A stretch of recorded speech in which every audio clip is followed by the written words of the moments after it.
Are you looking for a way to explain all the toxicity, viral loads, vaccine injuries, and gut health into the basics without feeling overwhelmed or feeling pushy or condescending? I know what you're thinking. I am sick and tired of everyone who sees kids on the spectrum and starts telling them about special diets or why they should stop eating this or that. I am sick and so tired I can barely stand up. I am watching my kid 24 hours a day, 7 days a week, and they never, ever sleep. And I have a pot of coffee and it's only 10 a.m. and I am not giving up coffee. And I am not giving up sugar. No freaking way.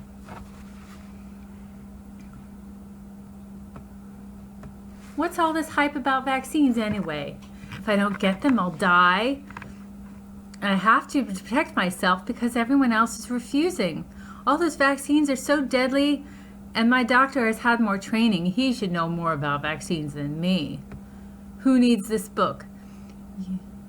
You are the exhausted mom who pulls herself up the stairs, who leaves stuff at a pile on the bottom of the stairs because you are too exhausted to go up, and if you do go up, you are too exhausted to go back down. You're the mom who uses your kid as an excuse to eat sugar. You're buying it for yourself, but you're using them as an excuse.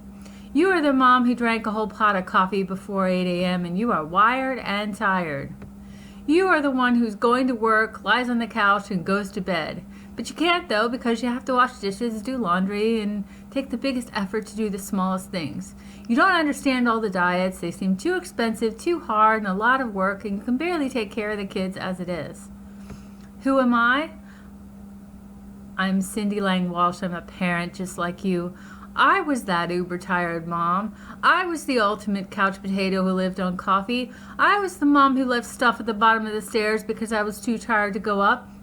And I literally had to pull myself up by the rails to get up the stairs. I was told for 40 years that I was lazy and felt cold from the inside. And people just said, suck it up, put on a coat, even though it was 80 degrees. It was all just in my head.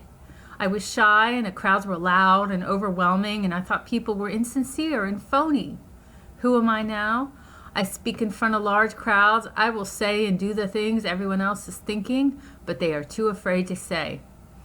I exercise every day and I have more energy than I had in high school. My laziness was a real medical diagnosis that was overlooked for 40 plus years. I had untreated hypothyroidism and I was just told to put on a coat. I was told I had irritable bowel syndrome, which was really an allergy to gluten. I had an overwhelming fatigue, which was worse from gluten, yeast, and hypothyroidism. Why is this important? There are many treatments for autism that sound intimidating and overwhelming and confusing, but the fact is that regular people have these same experiences, but they can explain it, complain about it, and get someone to act and do something about it.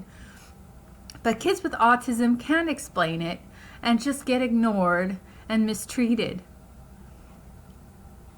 Though because of learning about autism and interviewing parents and treating my kids, I learned what was wrong with me too, and perhaps, maybe it's what's wrong with you. We have the sickest generation that we've ever seen, and that has just got to stop right now. In that sense, autism was like a gift, because we're all here to help each other. If I hadn't learned about what happened to my kids and how to treat my kids, I would not have learned how to treat myself. So how do I know what these kids are going through? I have had treatments for Lyme. I've done the diets myself. I was full of mercury from dental amalgams, and I've been vaccine injured personally. So I'm going to list some 5 behaviors that many kids have, autism or not, and why they have them. But before I tell you that list, I want you to know that you're not alone, and these behaviors are not just because you're not disciplining your child enough, or because you're a bad parent, or because you're doing a bad job. Don't you want to stop this massive cycle of parents over and over again with chronic fatigue? What if I told you your aches and pains were real and it's not in your head? And what if I told you those child complaints about those very same things are not in his head either? So how can I help you? There are things in your environment that you may not be aware. And even your doctor or dentist may have told you were even good for you. In fact, they're not. Fluoride, for example, is not good for you. Your fatigue may be from a virus that your doctor told you didn't exist. Your child may be expressing his pain as anger and depression because no one listened and complained when he was hurt. So instead we drug the children instead of treating the pain. The fact is you're surrounded by toxicity and you may not be aware of it. From fluoride to MSG to vaccines to dental amalgams to lead poisoning, those are all contributing to pain and anxiety and depression. You may even be vaccine injured and not know it. The reason you don't know it is because you had 3 or 4 vaccines where your child has had 69. Both of you would be considered fully vaccinated, but accounting for your child's weight and height, you had nowhere close to your child, but you were told that your child can't go to school without their vaccines. Or so you thought. In most states you can. But if we follow the state of California, your state might be next. I also am going to mention 5 common behavior types and some environmental links to these behaviors and why your child does what he does. Okay, so here are the 5 types.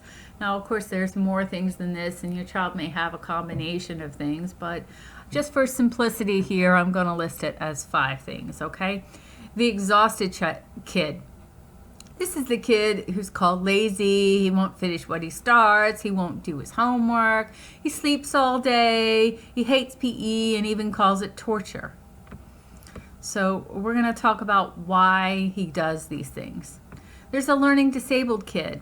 This is a kid who might be reading and skipping entire words and paragraphs. He loses his place all the time. He may not know what he's doing in class and seems to get further and further behind.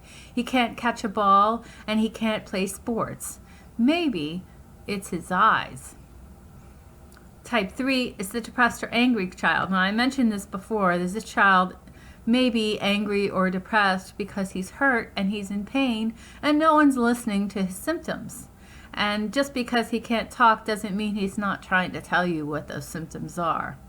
So just drugging the child and numbing him to the pain doesn't mean he's not going to stop feeling the pain. He's just going to stop telling you about it. The hyper child. This is a child who never sleeps, never sits still, and seems completely out of control. Now I'll show you how food can contribute to that. The sensitive child doesn't like strong smells or loud noises and they scare him. Emotions upset him and he's overwhelmed by crowds. Does your child act like one of those? How does the school react to those behaviors? Do they blame you as a bad parent? Do you got multiple calls at schools because the teachers can no longer teach because every kid has an issue at school? Do you wonder why these kids are different than when you were a kid? I'll tell you common mistakes that teachers make and others who deal with our kids on a daily basis. I'll also tell you some acronyms at school, and if you know them, they can give you a leg up in IEP meetings because you can't get the services unless you know what they are. I'll also cut through the BS about vaccines and I'll give you the real story. I'll tell you why there's nothing to fear from polio or chickenpox. I'll tell you who is really to blame for your child acting like this. And for the moment, they accept no responsibility, and don't you think that it's time they should? They have created a defective product, and they can do whatever they want, and there isn't anything that you can do about it. Well, there are a few things, but we're going to have to become active participants instead of just complaining on Facebook. So, add your email below and I'll send you some video about some important facts about polio, so you really don't need to worry about polio and you're not going to be scared when polio gets hyped every October around flu season. So my book, Breaking the Autism Code, is more than about autism. I know it says autism in the title, but this is about how kids behave, and this is maybe about how your behavior and your feelings and your pain may be the same thing that the kids are feeling, but they're just not able to express it. So we want our kids to thrive and survive, and we want them to be the best they can be, and we don't want to be in pain anymore, and we're tired of drinking all that coffee. So this video is just a preview because the book's actually not going to be available until Saturday. But I'm just so excited to tell you about this that I'm offering a video now. So if you can subscribe below, or if you can go into breakingtheautismcode.com and add your email address to subscribe there as well. I'll send you a newsletter, and you'll also get updated on blog posts about new information, and you'll also be the first to know when the book comes out. Thanks.